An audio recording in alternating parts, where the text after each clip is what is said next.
Isaías 51, de 9 a 16. Então, eu farei a leitura, aí depois nós vamos para uma introdução sobre o que nos fala este trecho de Isaías 51, de 9 a 16. Então, olha só o que diz aqui o profeta. Desperta, desperta, arma-te de força, braço do Senhor. Desperta como nos dias passados, como nas gerações antigas.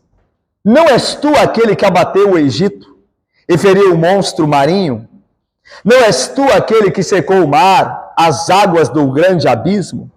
Aquele que fez o caminho no fundo do mar para que passassem os remidos? Assim voltarão os resgatados do Senhor e virão a Sião com júbilo, e perpétua alegria lhes coroará a cabeça. O regozijo e a alegria os alcançarão, e deles fugirão a dor e o gemido. Eu sou aquele que vos consola. Quem, pois, és tu para que temas o homem que é mortal, ou o filho do homem que não passa de erva? Quem és tu que te esqueces do Senhor que te criou, que estendeu os céus e fundou a terra, e temes continuamente todo dia o furor do tirano que se prepara para destruir? Onde está o furor do tirano? O exilado, o cativo, depressa será libertado. Lá não morrerá, lá não descerá à sepultura. O seu pão não lhe faltará. Pois eu sou o Senhor teu Deus, que agita o mar, de modo que bramem as suas ondas. O Senhor dos exércitos é o meu nome. Ponho as minhas palavras na tua boca e te protejo com a sombra da minha mão, para que eu estenda novos céus, funde nova terra e diga a Sião: tu és o meu povo.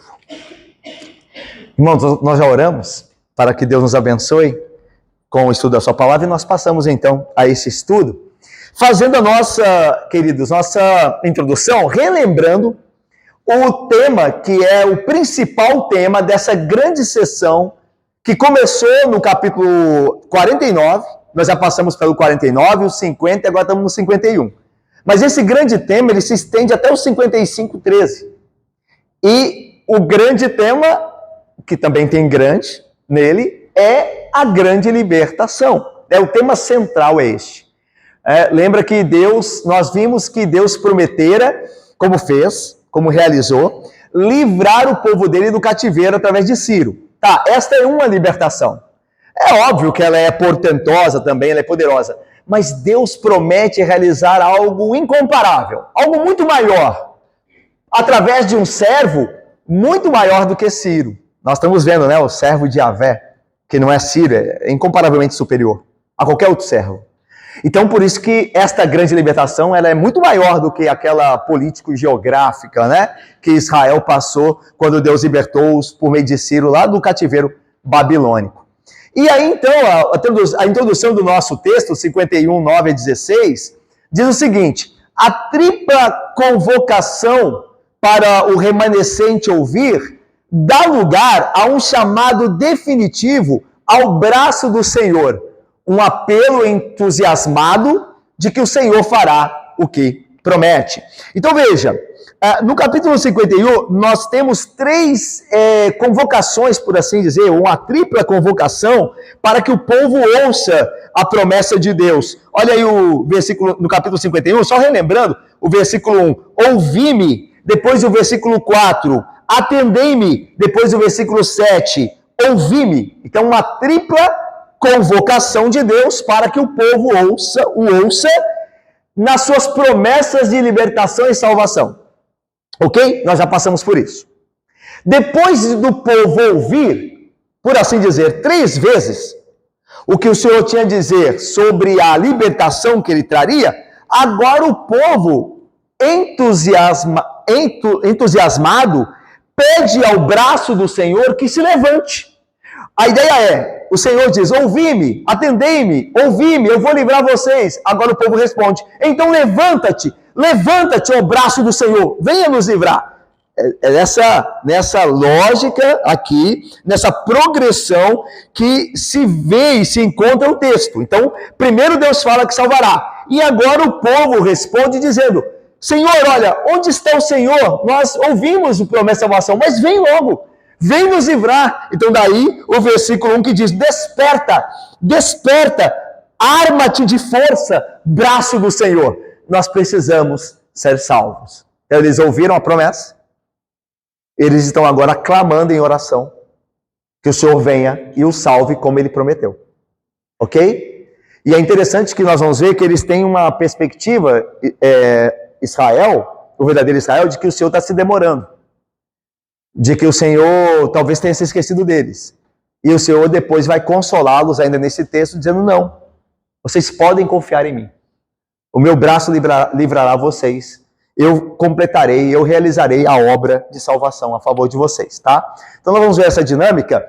E aqui é interessante que a voz do remanescente, lembra que esses textos aqui todos são dirigidos ao remanescente fiel dentro de Israel. Lembra-se que o remanescente fiel eram os verdadeiros crentes dentro da nação de Israel. Então, dentro de Israel, Deus tinha o verdadeiro Israel. Assim como dentro do grupo das igrejas evangélicas, Deus tem os verdadeiros crentes. Não é verdade? Você tem várias igrejas, não é? Será que todo mundo nelas são crentes de fato? Será? Mas a gente sabe de uma coisa.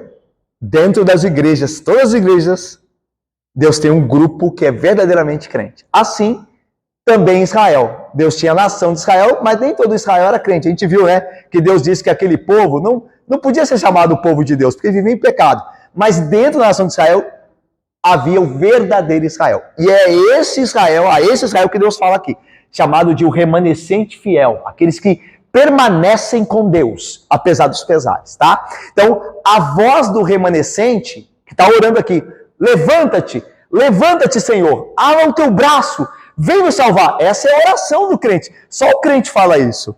O não crente, ele não ora. O não crente, ele não está preocupado. Ele está vivendo segundo os desejos do mundo. Ele ama o pecado. Ele tem prazer neste mundo. O falso crente.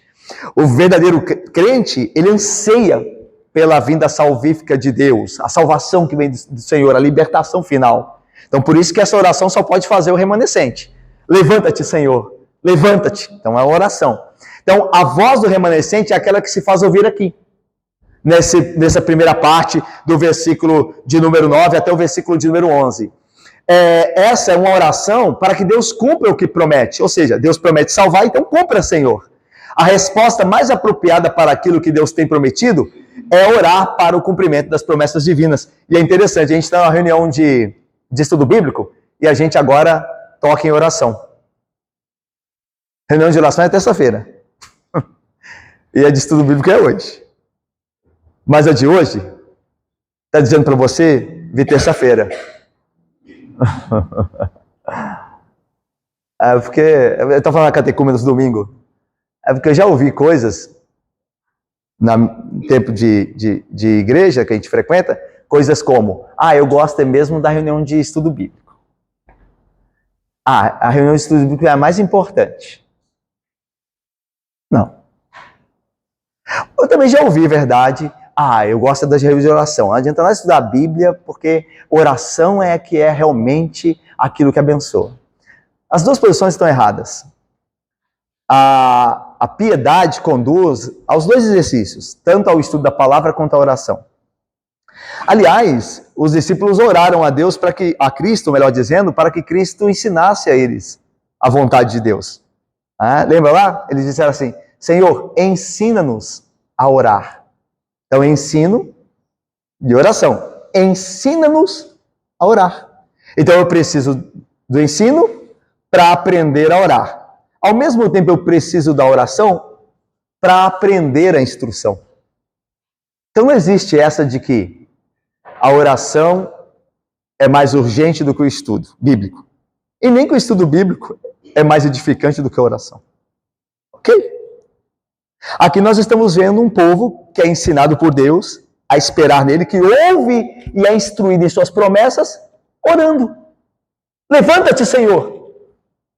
Um povo que realmente é ensinado por Deus é um povo que ora.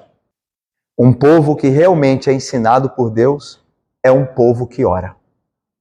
Esse povo está sendo ensinado por Deus.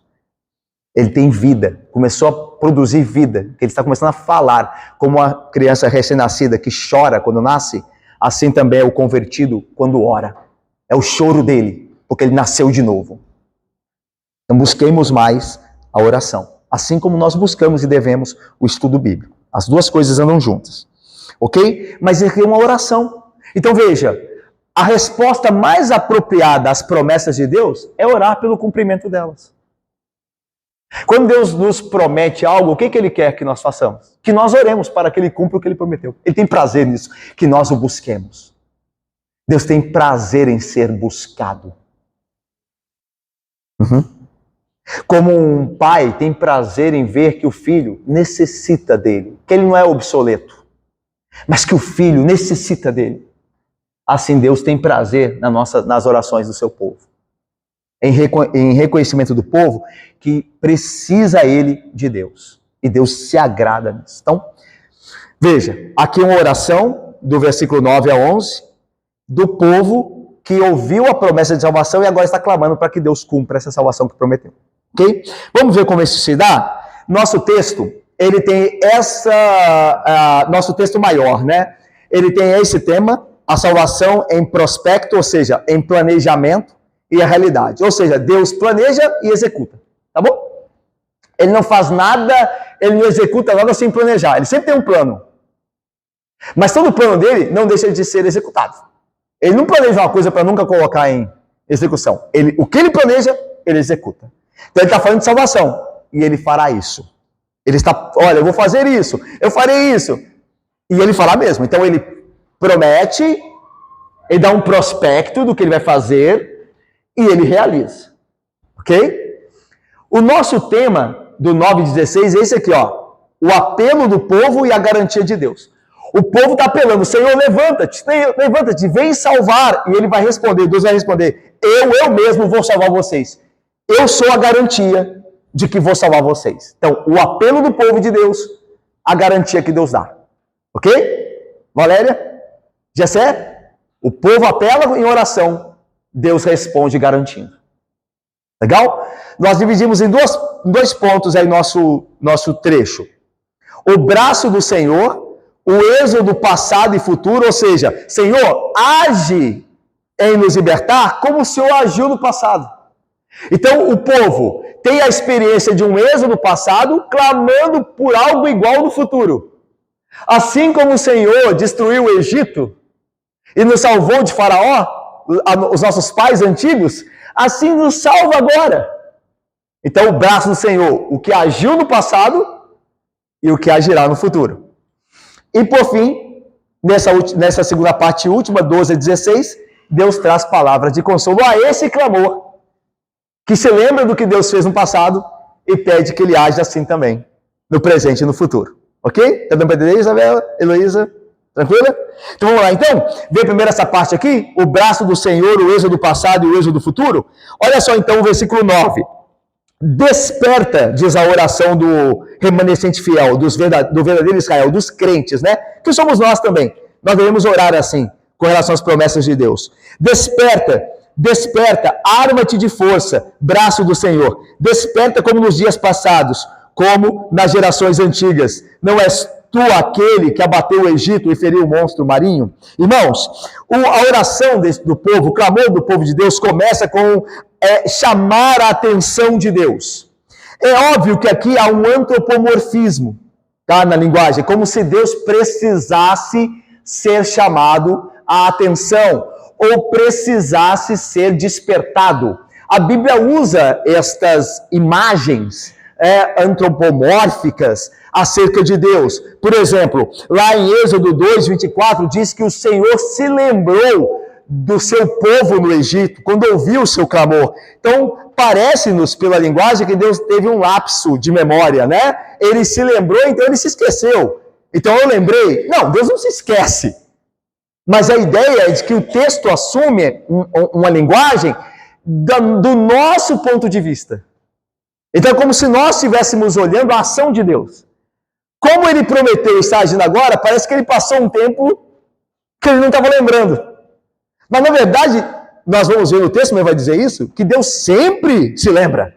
Só que ele tem a hora dele de agir. Ok? Então não é que houve um lapso. O profeta fala do nosso ponto de vista. Tanto que é uma linguagem antropomórfica. Como fala o braço do Senhor. O Senhor não tem braço. Mas é nós que estamos falando. Como nós temos braço e agimos com ele, então o braço do Senhor, desperta-te, age em nosso favor. Então essa é a linguagem do ponto de vista humano. Ok? Depois Deus dará a sua resposta, depois no versículo 12 até o final. Deus falará e dará a visão do lado dele, como ele enxerga as coisas. Mas aqui então há um clamor para que Deus faça algo, né? Desperta, Senhor, arma-te de força. A ideia aqui é que o Senhor é um guerreiro e que ele deve vestir a sua armadura para entrar na guerra. A ideia de libertação por meio de destruição de inimigos. É interessante que em Josué, o livro de Josué, no capítulo 5, 13, o Senhor Deus aparece em forma humana, Josué, como um guerreiro vestido de uma armadura. Lá em Josué 5,13 tem essa figura de Yahvé, de Deus, tomando forma de homem, uma das aparições dele, né? Uma das teofanias, e ele está como um guerreiro armado. Então, agora, o povo, na voz do profeta, diz: Senhor, assim como o Senhor fez com Josué e livrou o povo dos cananitas, assim também reveste-te de força, ou seja, vista a sua armadura, arma-te de força. Então a ideia de clamor também, a mesma ideia de agir por nós. O que tem a ver com o termo braço do Senhor. O braço do Senhor, né? O Senhor não tem braço, né? Deus não tem braço, Deus é espírito, lembra? Mas a ideia de braço é aquele que age, é aquele que faz. Como você também, quando vai fazer uma coisa, você usa os seus braços. É você levantar uma coisa com a sua força, ok? Então a ideia de braço do Senhor é o próprio Senhor agindo. É com a sua força para destruir os seus inimigos ou os opressores do seu povo. Lembrando sempre aqui, e é importante lembrar, que nós sabemos que embora o texto use uma linguagem bélica de opressores e falará de cativeiro e de Egito, lembra que essa salvação maior, ela é antes espiritual.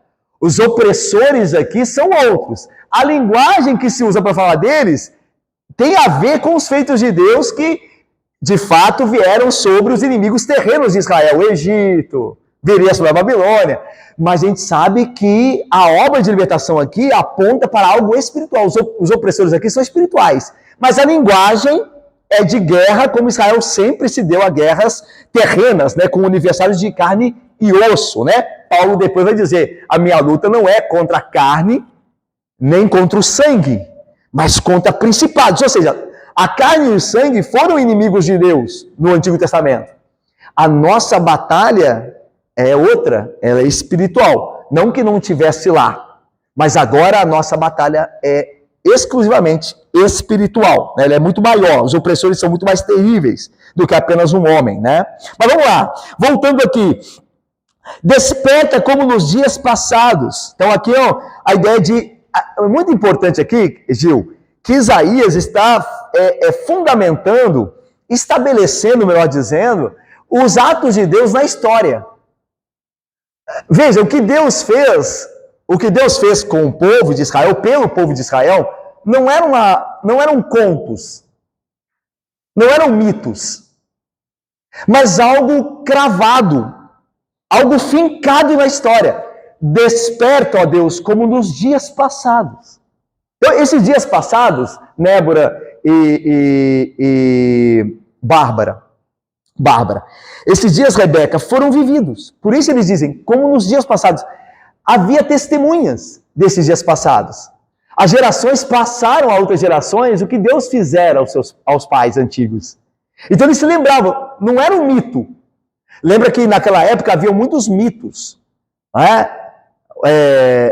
No Antigo Oriente Próximo, mitos de deuses que guerreavam por seus povos. Mas o que Deus faz não é mito, nem o que ele é, nem o que ele faz. Está fincado na história.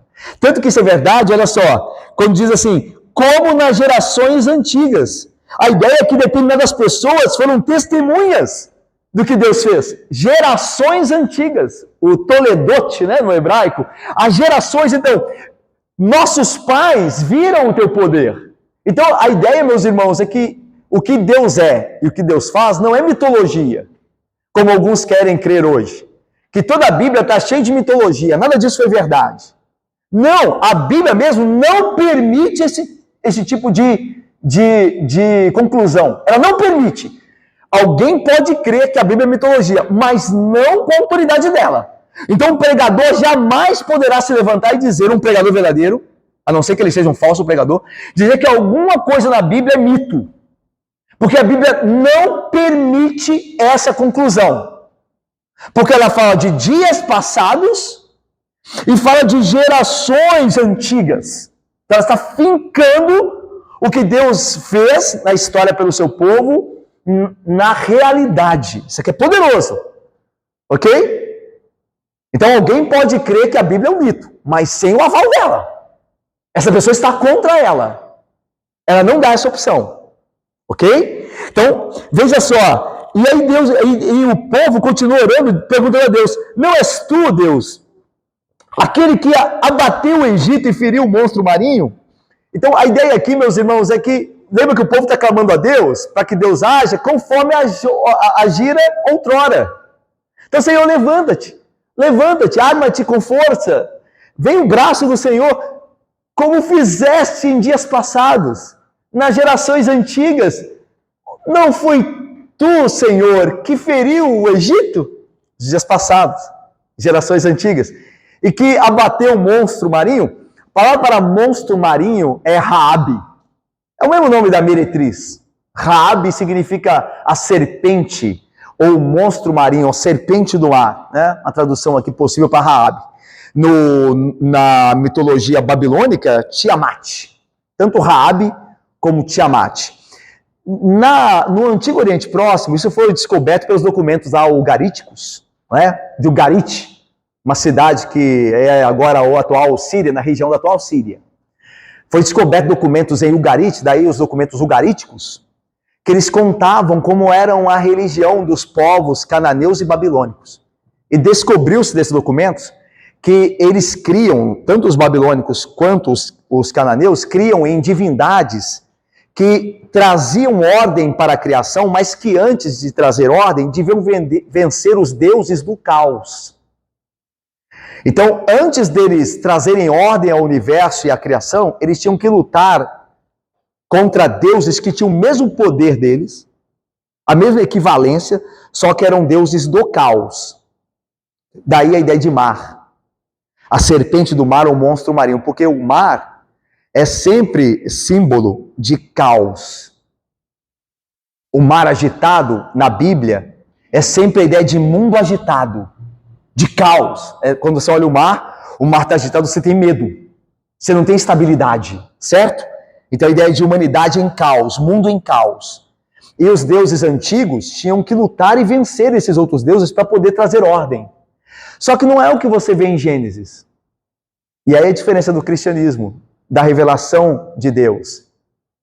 Deus lá não está lutando com ninguém. Por que Deus não luta com ninguém? Porque não tem ninguém como ele. Não há outro Deus. Isaías está cansado de dizer isso, por assim dizer. Está cansado? Ele está dizendo toda hora, não há outro Deus senão o Senhor. O Senhor diz, que outro Deus há como eu? Não há outro Deus além de mim. Isaías diz sempre isso no seu livro. Então Deus não luta com ninguém. Você vê lá no Gênesis 1 o quê? No princípio, Deus criou. Ele não lutou com ninguém, não. Ele criou os céus e a terra. Não tem nenhuma luta ali. Mas o que o texto então usa monstro marinho aqui? Porque era uma referência a Faraó. Monstro marinho, Raabe, era o título de Faraó, como aquele que se opõe a Deus. Como as religiões dos cananeus e dos babilônicos criam em deuses que se opõem, Isaías pega esta crença pagã e mentirosa e compara dentro do escrito com a verdadeira. Então, por exemplo, assim, se houvesse um monstro marinho, uma divindade do mal que devia ser vencida, se houvesse, Isaías não está dando aí, ó, ratificando a existência. Ele está usando simplesmente a linguagem daqueles que creem nessas coisas para dizer, Deus os venceria. E é interessante que, ao invés de basear nossa fé em mitos como Tiamat ou Raabe, o monstro marinho, nós baseamos nossa fé em fatos históricos. Por exemplo, Deus venceu a Faraó. Deus não venceu um monstro mitológico. Deus venceu a Faraó, que era o rei da terra naquela época. E Deus o humilhou. Um tirano contra o qual nenhum homem outro podia levantar-se. E Deus o desbaratou facilmente com a sua palavra. Aí está o ponto. Deus age na história. Deus não é um Deus de mitologia. O que Deus, ele não está brigando com deuses inventados, que os pagões inventam e criam. Ele faz as coisas na história. Ele vence os inimigos reais. Esse é o ponto. Tanto que é verdade que, olha só como continua o versículo 10. Não é tu, Senhor, aquele que secou o mar, as águas do grande abismo, aquele que fez o caminho no fundo do mar, para que passassem os remidos. Então, do que está falando aqui? Você lembra do que aqui? Na passagem do Mar Vermelho, na saída do Egito. Não é o Senhor que secou o mar? Não é o Senhor que fez o caminho no fundo do mar para que passassem os remidos? Então, ou seja, é interessante que havia uma divindade babilônica, e também entre os cananeus, que era um monstro, né, como dizem, um monstro marinho, ou uma divindade do mar, chamada Ian, que era a divindade do mar, que era o deus do mar, o deus do caos também.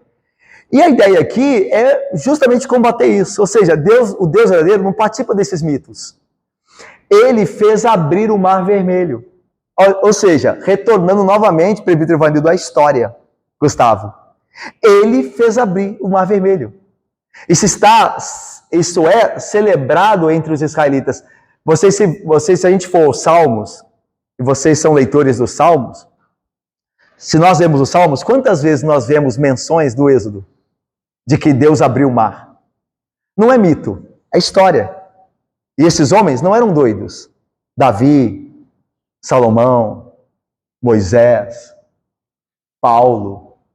Esses homens não eram doidos. Eles registraram a história, de forma poética, ora, de forma, depois, de fato, a escrever em suas cartas, como Paulo. Então veja, Deus age na história. Deus não é um Deus de mito. Ele abriu o Mar Vermelho. Ok? Isso aconteceu de fato. E o povo passou a pé enxuto. Então, Isaías está colocando a nossa fé no Deus que é real. Porque olha só, o povo está clamando, Senhor, liberta-nos, levanta-te, age. E aí Isaías está dizendo, olha, nessa oração, está dizendo a fé do povo que clama a um Deus, é a fé do povo que clama a um Deus que é real. Um Deus que intervém de fato. Um Deus que age na história e tem todo o poder para fazer. Então, a pergunta é, nós cremos nisso? Porque se nós cremos nisso, nós temos que orar assim. Nós temos que orar baseado nesta fé, que o nosso Deus age na história e tem todo o poder para fazer o que Ele bem entender. E não há nada que Ele possa deter a mão. Você tem que decidir se você vai crer, e crerá, melhor, neste Deus. E não num Deus de mitologia. Que as histórias da Bíblia são todas interessantes, mas no fundo mesmo, na realidade, isso não acontece. É o que Isaías está nos chamando para a realidade. E a realidade é um Deus que age na história. Essa é a realidade. Ok? Vamos lá, então, essa é a oração que eles fazem. Eles oram a Deus, ao mesmo tempo que eles clamam a Deus e aparentemente Deus parece não agir, por isso que eles falam de levanta-te, acorda Deus. Ao mesmo tempo eles creem que esse Deus age na história, como tu fizeste outrora. Não és tu aquele? Então eles creem no Deus que age na história deles, no dia a dia, no caos da vida, nas dificuldades de toda semana. Nós cremos que tu és aquele Deus que age. Então age. Então, o apelo deles parte de uma fé fincada na realidade. Ok? Agora volta ao versículo 11. O versículo 11, Isaías, ele entusiasmados, já sabedor do final desse clamor que terá a resposta de Deus em livramento, diz assim: assim voltarão os resgatados do Senhor e virão a Sião com júbilo, e perpétua alegria lhes coroará a cabeça. E o regozijo e a alegria os alcançarão, deles fugirão a dor e o gemido. Parece que quebra um pouco, né, o que está aqui no versículo 11. Por quê? Porque você está de um clamor, envolvido com clamor, envolvido com a necessidade de libertação, e agora, repentinamente, vem um canto de livramento. Mas a ideia é justamente essa. Ou seja, os crentes, como nós, e esses que estão clamando aqui, os crentes alicerçados, Tânia, nos eventos históricos promovidos pelo braço do Senhor, têm a sua fé fortalecida e confiante agora de que esta mesma fé será contemplada. Por isso eles já cantam. Então, ou seja, eles sabem que Deus não falhará. O que eles estão pedindo é que Deus haja logo, da perspectiva humana, porque nós sempre estamos, Deus tem um plano, mas nós sempre estamos querendo que esse plano se concretize logo. E não há pecado nisso. Por exemplo, nós clamamos Maranata. O que significa Maranata? Vem Senhor Jesus. Nós sabemos que tem um dia para isso, não tem? Que esse dia já está determinado, não está? Mas a Bíblia nos ensina a clamar por esse dia. Então, saber que há um dia determinado não nos impede de clamar que este dia venha logo. Que seja amanhã, por exemplo, ou ainda hoje. Quem sabe ainda hoje? Quem sabe ainda hoje? Quem sabe ainda hoje? Quem sabe ainda hoje? O Senhor voltará. Aí nós seremos libertos dos nossos pecados para sempre. E não haverá mais dor, e não haverá mais choro nem pranto. E nós estaremos com Ele e compartilharemos da sua glória para sempre. Ah, quem dera fosse hoje. Quem dera fosse hoje que o Senhor voltasse. Ele voltará. Ele voltará. Saber que Ele voltará e que tem um dia para isso não nos impede de dizer: Senhor, venha.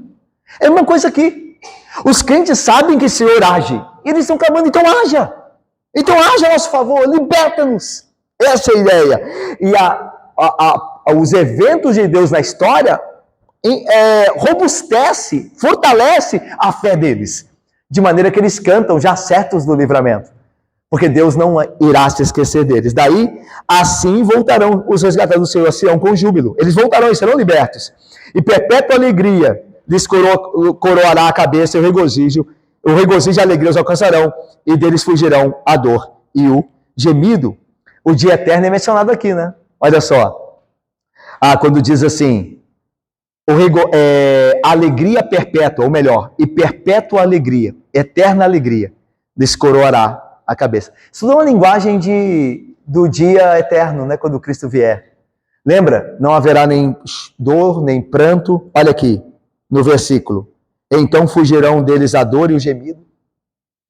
E a ideia de coroação, de galardão, coroará a cabeça deles a alegria perpétua. A ideia de eternidade. Então veja como a linguagem é própria do dia final, do dia da vinda do Senhor. Então Isaías está falando mais do que aquele dia que Ciro vai libertar os judeus da Babilônia. Isaías está falando de algo maior, de uma salvação maior, eterna, que depois dela não haverá mais pranto nem dor. Ok? É muito maior do que o que Ciro faria. Ok? Vamos lá? Agora, a segunda parte. As palavras de consolo. Então, Deus sempre ouve o clamor. Deus sempre ouve a oração, Débora e Cristiane. E ele responde. E aqui ele responde com palavras de consolo. Ele vai trazer consolo e vai fortalecer o povo dele. Dizendo assim, eu mesmo vou livrar vocês. Vocês podem confiar. Olha só o versículo de número 12. E aí diz o quê? Eu sou. Lembra? O que a gente está vendo de domingo de manhã? Se vocês não crerem que eu sou, vocês perecerão nos vossos pecados? Eu sou. Eu mesmo. Eu sou. É aquele que livra, é aquele que salva. Lembra de Jesus falando? Se vocês não crerem que eu sou. Então Jesus está falando, sou eu o Deus que salva. Sou eu, Deus, que liberta. Sou eu, Deus, que cumpre todas as palavras que Isaías prometeu. Eu sou. Eu sou. É o que Jesus está falando. E aí veja, eu sou. E continua aí no versículo 12. Eu sou aquele que vos consola. E é interessante aqui, irmãos, que Deus, ele responde então a pergunta de Israel, o redimido Israel, o crente Israel, quando o versículo 10 diz assim, não és tu aquele? Aí ele responde, eu sou. Ele está respondendo. Não és tu aquele que libertou os pais antigos? Aí Deus diz, eu sou. Ele está respondendo. E aqui a ideia de eu sou, e aí continua Deus, eu sou aquele que vos consola, é a ideia de que assim como o povo está pronto a clamar que Deus faça algo, Deus está pronto a se prontificar em fazer. Porque ele responde imediatamente. Então Deus não está dormindo. Porque acabou o clamor do povo, 9:11, Deus já vem com palavra de consolo dizendo, eu sou. Quem és tu? Quem és tu? Eu sou. Então Deus não está dormindo. Deus está bem acordado. E a mesma disposição que nós temos de clamar a Ele, é a mesma, se não maior, que Ele tem de nos responder. Daí a resposta vem rápida.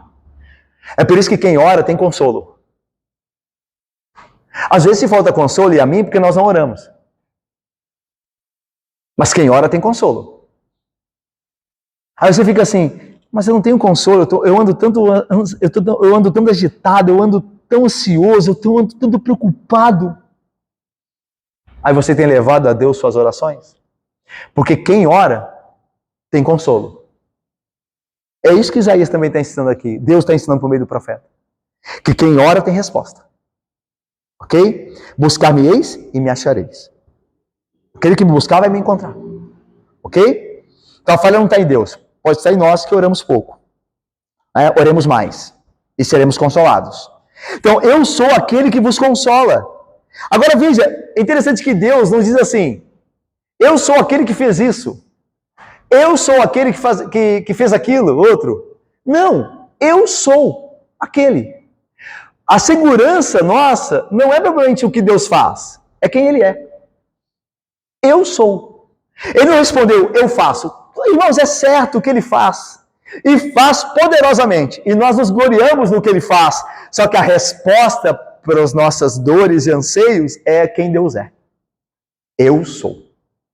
Eu sou aquele. E nós temos que confiar no caráter de Deus. Muito mais, e não só apenas no que Ele faz, mas em quem Ele é. Porque às vezes parece que Ele não está fazendo nada. Por isso que o povo está, levanta-te.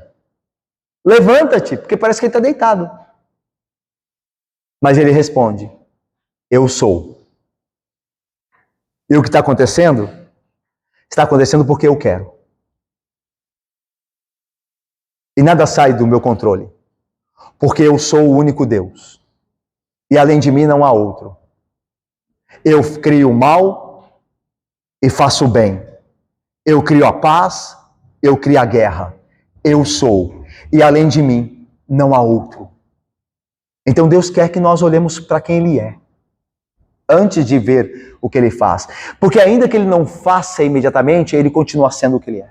O único, verdadeiro, soberano e poderoso Deus. E Deus tem prazer quando nós cremos nele e às vezes não vemos as coisas que Ele faz. Às vezes Ele não faz nada, mas que nós continuemos a crer nele. Porque Ele prova a nossa fé. Para ver se nós confiamos no seu caráter e em quem Ele é. Daí, eu sou. Eu sou aquele que vos consola. E agora Deus faz a pergunta ao povo dele, dizendo, quem pois és tu? Aí muda. Eu sou. Quem pois és tu? E continua. Quem pois és tu para que temas o homem que é mortal ou o filho do homem que não passa de uma erva?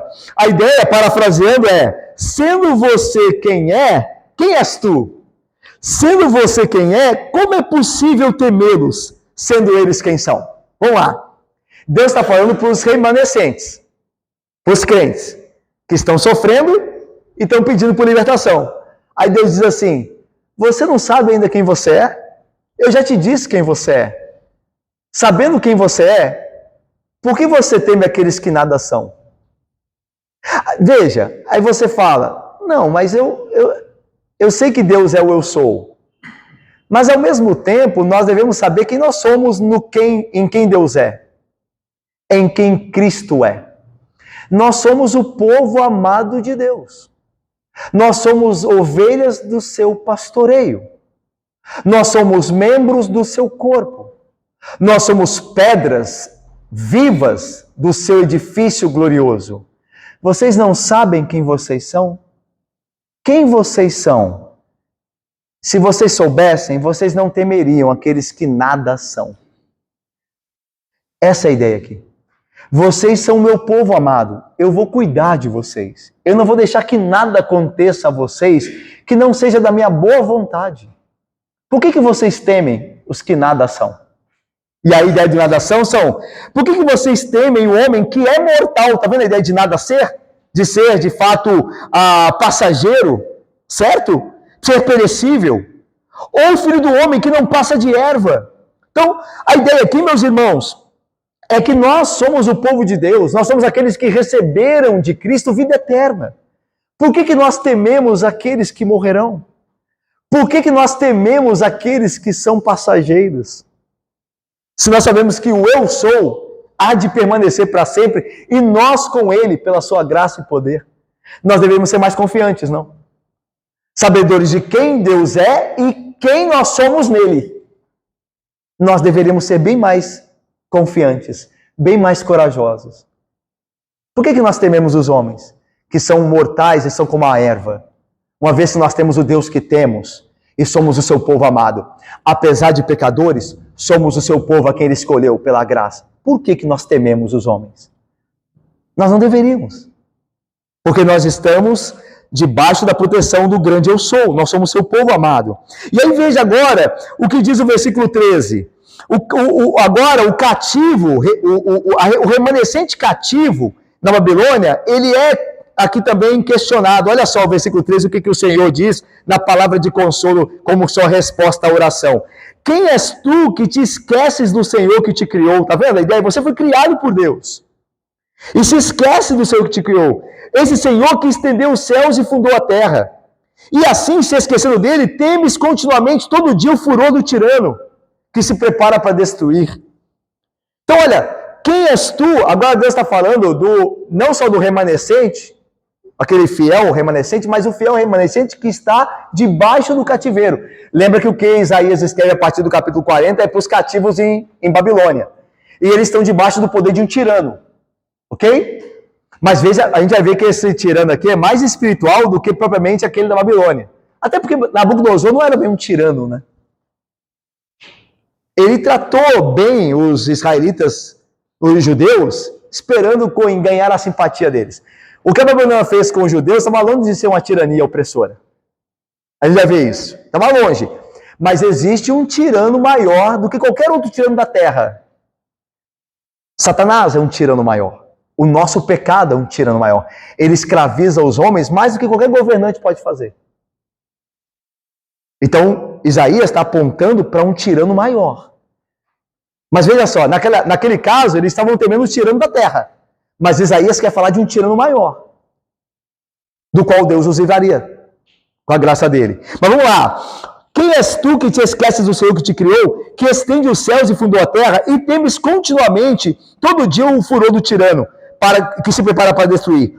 Onde está o furor do tirano? A ideia aqui, meus irmãos, é o seguinte: vocês se esquecem do Senhor que elegeu vocês, que redimiu. A ideia de criar Israel é criar como um povo para ele, uma igreja, uma comunidade.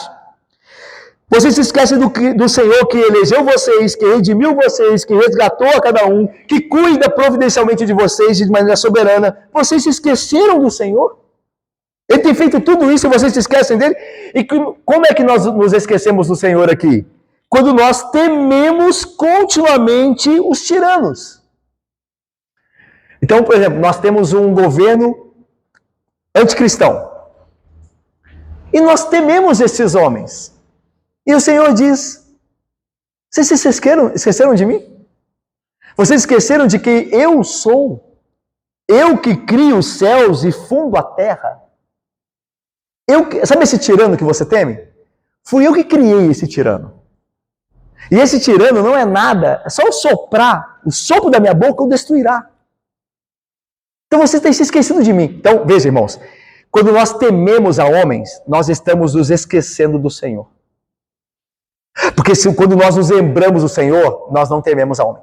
O que o profeta Isaías está dizendo não é que a tirania e a opressão não nos incomoda. Não é esse o ponto, tá? Eu já vi gente, dentro de igreja, quando alguém fala assim, nossa, a situação está tão difícil, né? O governo tal, aí a pessoa diz assim, você não confia no Senhor? Você não confia no Senhor? Sei o quê? Sua fé é fraca. Calma lá. Calma lá. As coisas são sentidas, tá? Você vê lá o profeta clamando de injustiça na terra, quando o homem poderoso oprime o fraco. O profeta falou isso. Então calma lá. Como diz meu professor, menos fé, calma lá. Menos fé, tá? Fé demais, mais do que a Bíblia diz, menos. Ou seja, nós sentimos essas coisas. Quando o mal prospera, você não fica indignado? Se você não fica indignado, tem um problema com você. Mas ao sentir essas coisas, nós nos lembramos de que nosso Deus é maior. E aí nós encontramos consolo no nosso sofrimento. Esse é o ponto. Não que nós andamos na terra cheia de opressão, cheia de injustiça, e está tudo bem, porque não vamos para o céu mesmo, e todo mundo está sofrendo. E que tá... Não, gente, que isso? Nós sofremos juntos. Nós sofremos pelo injustiçado. E isso é bíblico. Só que nós não nos desesperamos. Porque quando nós olhamos para Deus, porque não nos esquecemos dele, então nós temos consolo. Nós sabemos que por fim o Senhor reinará e estabelecerá todas as coisas, o direito e a justiça. E nós esperamos este dia, embora nós sentimos. Deu para entender? Então a Bíblia não está nos chamando a um escapismo. Esquece do mundo, olha para o céu e vai. Não. Nós olhamos as coisas. Nós vemos os dias maus, a terra sendo oprimida, a injustiça sendo perpetrada. Mas nós olhamos para o céu e lembramos daquele que é eu sou. E nós confiamos nele. Ele é a nossa esperança. É isso que a Bíblia está chamando a gente para fazer. Ok? E veja só então. Deus diz, onde está o furor do tirano? E agora veja, meus irmãos, eu falei de governo anticristão, mas esse não é o pior tirano. Esse é um deles, mas não é o pior. O pior é o velho homem. É o coração pecaminoso. Lembra, aquele que vive em pecado é escravo do pecado. Jesus diz isso lá em João. Aquele que vive em pecado é escravo do pecado. Então o pecado é um tirano que escraviza as pessoas. E é desse tirano que Jesus vem nos libertar, do pior deles. Porque muda governo e sai governo, se você não mudar o coração, você vai continuar pecando e vai desgastar a sua vida. No melhor governo que é possível. Mas Jesus vem destruir esse tirano. Ele vem nos tirar das mãos de Satanás, do reino, do principado dele, da autoridade dele. E nos livrar dos nossos pecados, purificando-nos.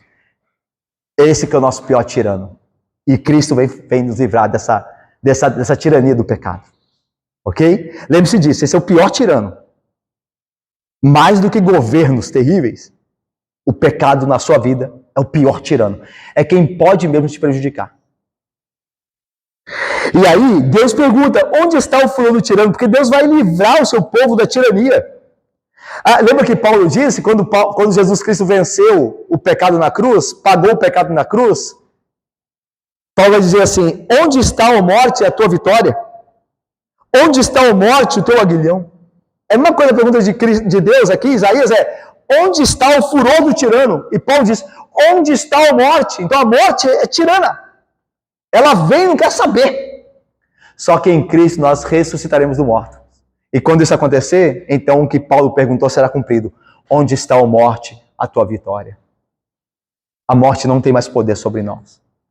Porque em Cristo nós ressuscitaremos pelo poder de Deus. Então ele venceu o maior dos tiranos, o pecado e a morte. Cristo venceu. Por isso que ele é o servo de Yahvé. Por isso que eu estou falando, a salvação que eu vou trazer para vocês, ela é inigualável. Eu vou livrar vocês do maior tirano. Do maior tirano.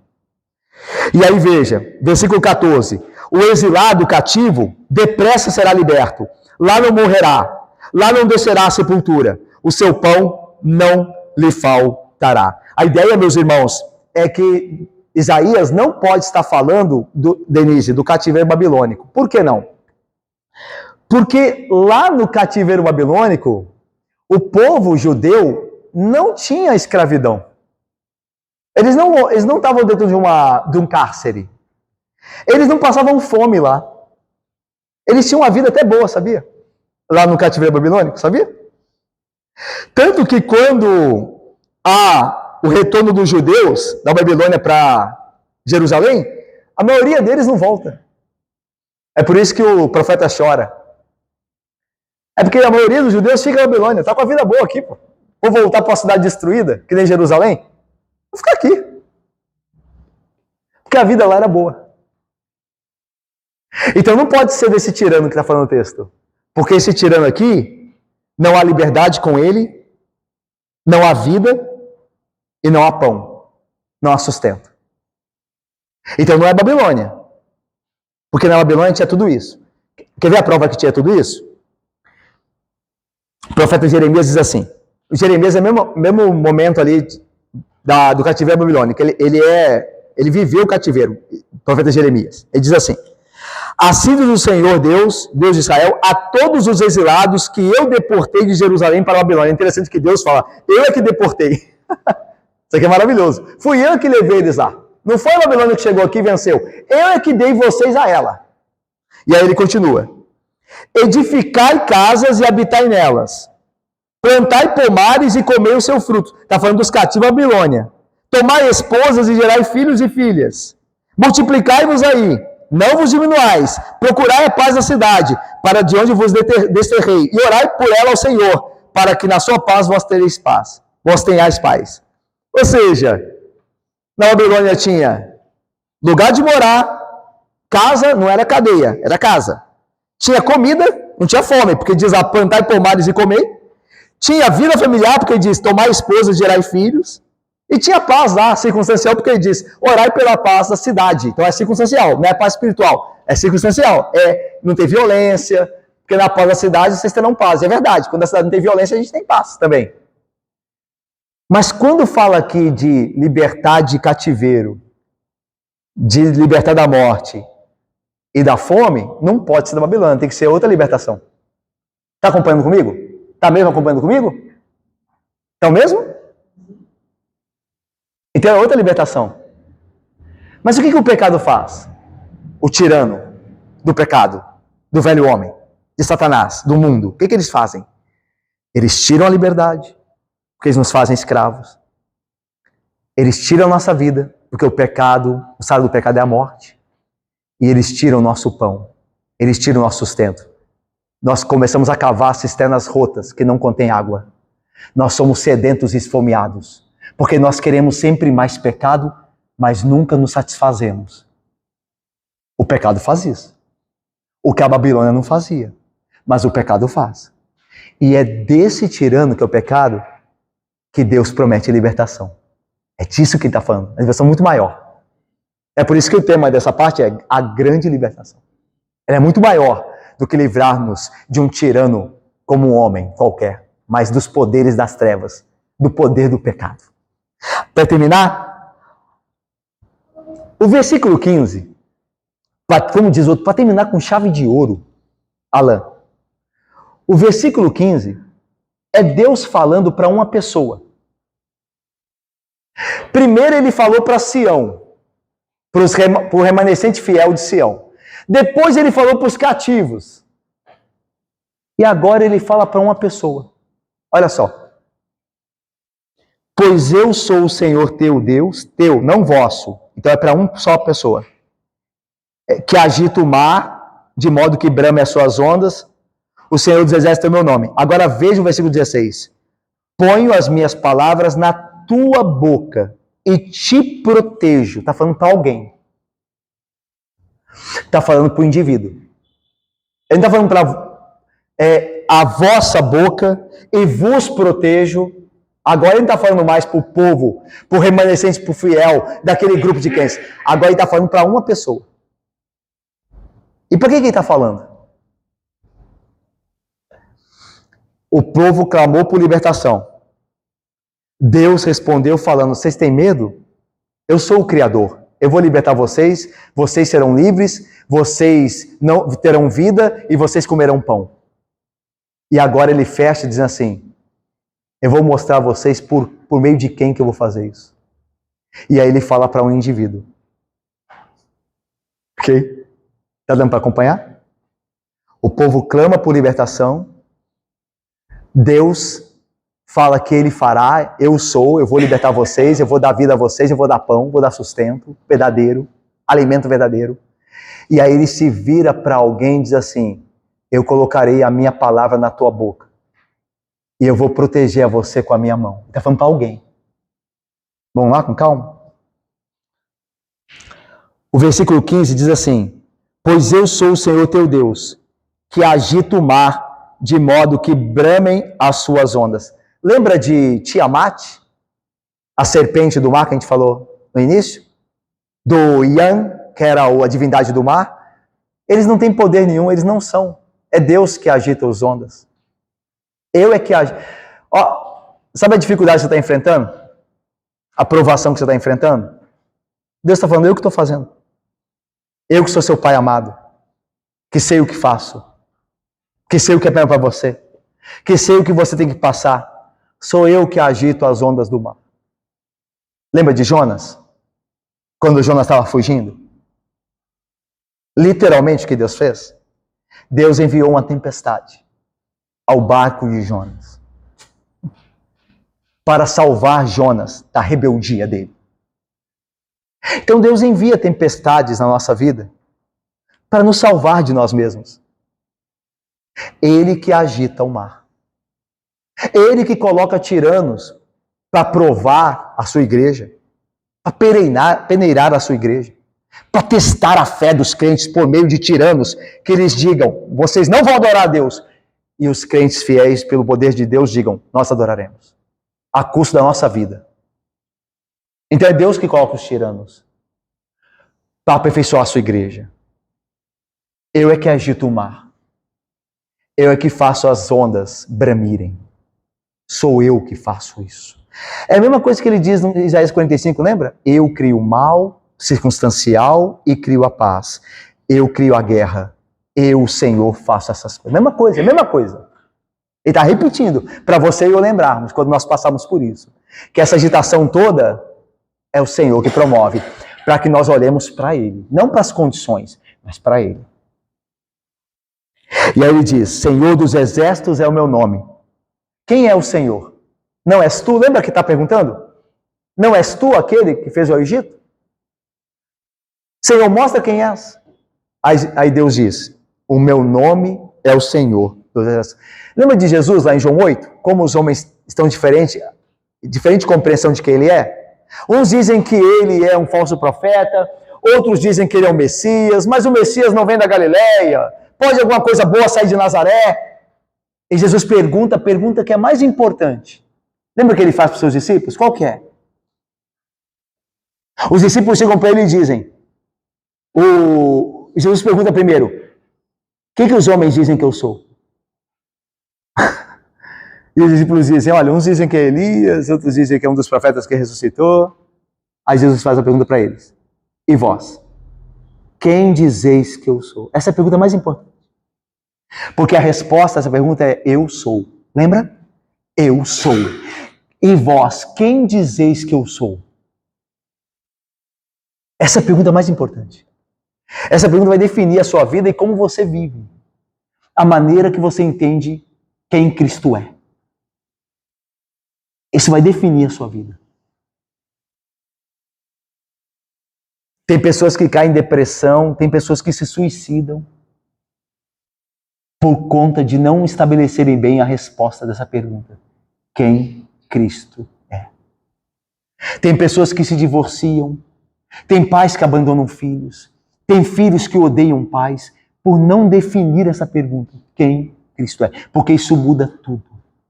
Isso vai mudar você e as suas relações, a maneira que você encara a vida.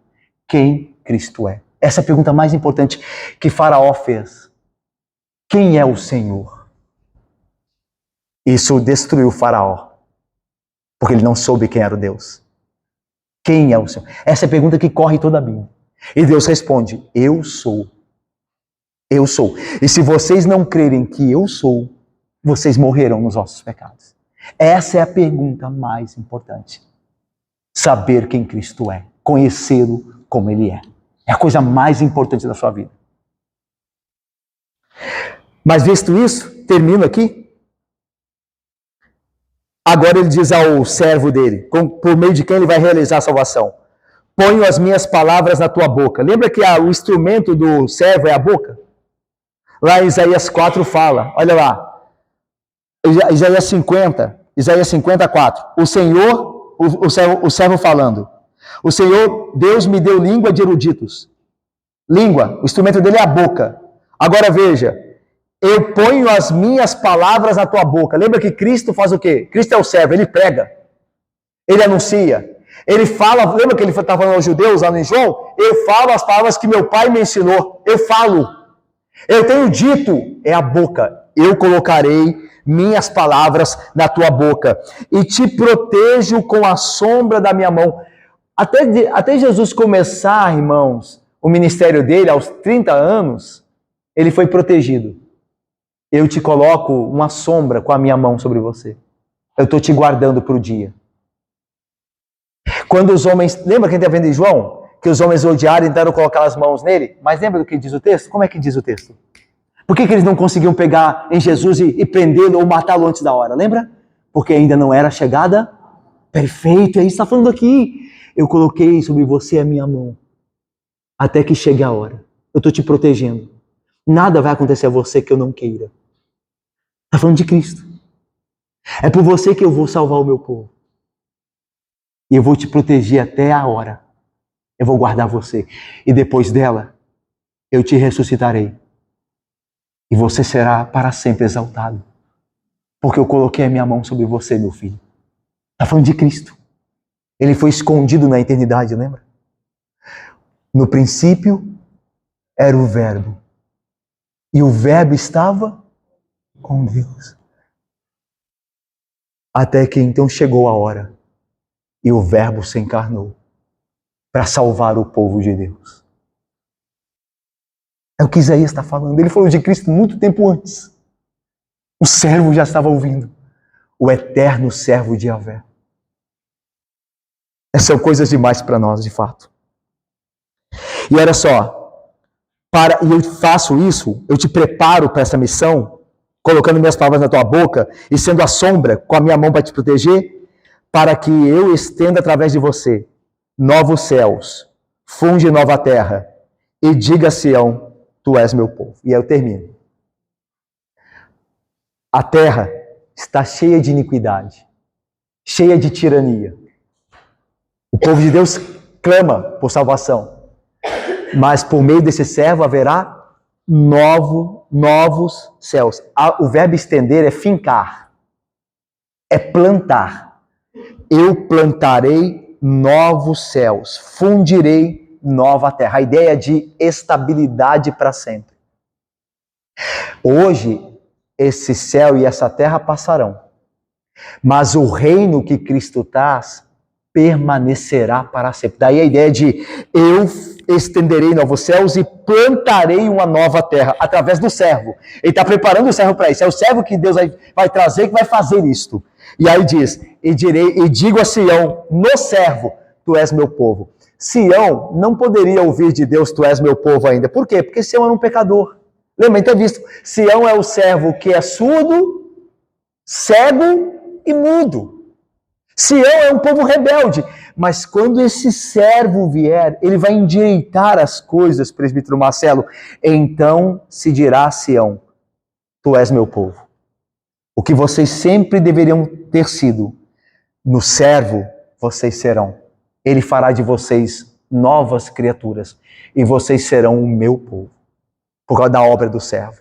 Não é interessante que a gente viu no versículo, até coloquei aqui, no versículo de número, deixa eu só lembrar aqui, versículo de número 14. O exilado será libertado, não morrerá e o seu pão não lhe faltará. Não é bendito que Cristo, que seja nele, que essas três coisas sejam cumpridas? Liberdade. O exilado será libertado. Se verdadeiramente o Filho vos libertar, vocês serão livres. Jesus disse isso. Se o Filho vos libertar, verdadeiramente serão livres. Sereis livres. Liberdade. Vida. Vocês não morrerão, diz Isaías. Jesus diz, aquele que crê em mim não morrerá, viverá eternamente. E por pão, eu sou o pão que desceu do céu. Quem de mim se alimenta, por mim viverá. As três coisas que diz que Deus fará ao seu povo, é em Cristo que são cumpridas. Irmãos, eu termino com o que nós aprendemos aqui. Primeiro, nós aprendemos que o Deus que faz ou fez maravilhas no passado pelo seu povo, é o mesmo Deus que nos salva e mantém hoje. Não duvidemos, é o mesmo Deus. É o mesmo Senhor, é o eu sou. Confiemos, é o mesmo Deus, ele não muda. Segundo, aprendemos que a oração é o meio pelo qual Deus responde às necessidades do seu povo. Então ore. Ore ao Senhor e você terá suas preces respondidas. Você será consolado e fortalecido, mas ore. Esse é o meio. Terceiro, nosso Senhor é o único Deus fiel e verdadeiro. Não existe Raabe, Tiamat, não há outro Deus. Nosso Senhor age em favor dos seus, no tempo e na história, e nos faz testemunhas de sua glória. Quantas vezes Deus já agiu por nós, meus irmãos? Quantas vezes? Nos salvou e nos tem salvado. Creiamos nele. Quarto, aprendemos que não devemos temer nenhum poder humano, nenhum tirano. Nosso Deus é aquele que criou todas as coisas, os céus e a terra. Inclusive o homem mau para o dia da perdição, como ele mesmo diz. Eu criei o homem mau para a perdição. Nossa atenção deve estar fixa no Senhor, não nos homens. O que poderá nos fazer o mortal, irmãos? Se o Senhor é o Criador, sustentador e consumador de todas as coisas. Não temamos. E por fim, é somente por meio de Jesus nós aprendemos que é somente por meio de Jesus que o plano de Deus para a salvação de seu povo é realizado. É em Cristo que nós temos liberdade do pecado, vida para com Deus e sustento eterno. Que Deus nos abençoe. Amém, irmãos.